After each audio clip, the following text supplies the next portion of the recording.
Godzilla Final Wars is insane. The film states that due to wars and environmental disasters, a bunch of monsters, which I'm just gonna call kaiju, awaken, so the Earth Defense Force recruits mutants, who are just people born with enhanced strength, to combat the kaiju. They trap Godzilla in Antarctica, and the film says that he appeared in 1954, meaning that this is in the same continuity as the original Godzilla film.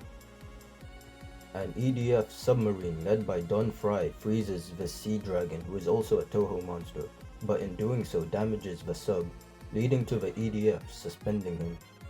Later, this mutant, who I'm just gonna call Guy, is assigned to escort a UN biologist sent to look at a mummified alien cyborg kaiju, which is found to have the same DNA thing as the mutants, called M-base.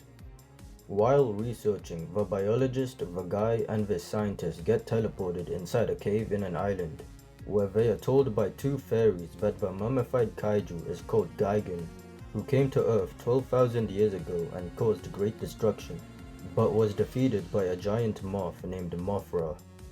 The fairies also say that the mutants have the same evil as Gigan in their blood cells, but they can choose how they use their powers and, as long as you remain friends of the Earth, then Mothra will remain your ally.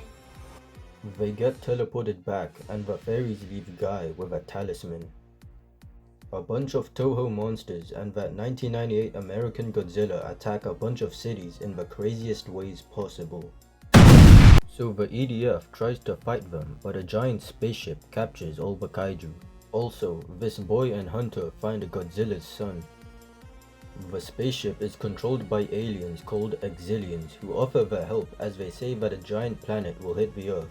So the UN makes a deal with these aliens. Guy, biologist, and her sister are suspicious about these aliens and the UN Secretary General.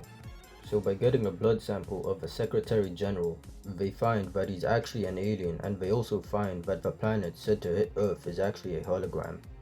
With the help of Don Fry and some other mutants, they kill these two people who transform into Exilians when dead, meaning the aliens have infiltrated the EDF.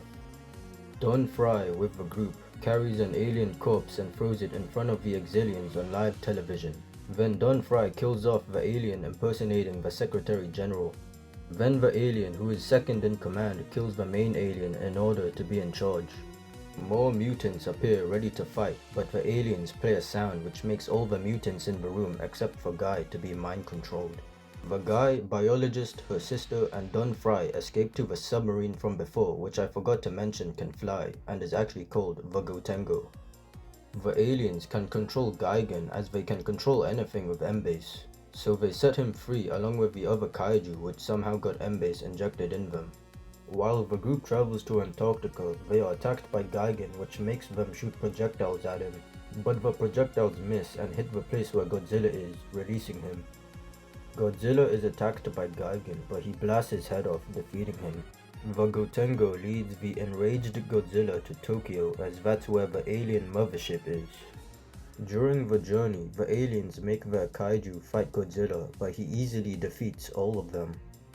The group infiltrates the mothership but are captured and taken to the alien leader. The leader shoots an asteroid at Earth, but Godzilla uses his atomic breath at it, destroying it before it hits. However, a new robot kaiju named Monster X appears and starts to beat up Godzilla. Mothra finally appears after all the destruction and begins to fight a repaired Gigan with chainsaw arms.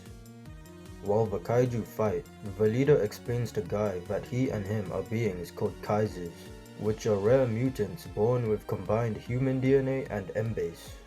Leader mind controls Guy, leading him to attack the group. But the talisman appears in the biologist's hand, and by stabbing it in the guy's back, he's no longer mind controlled.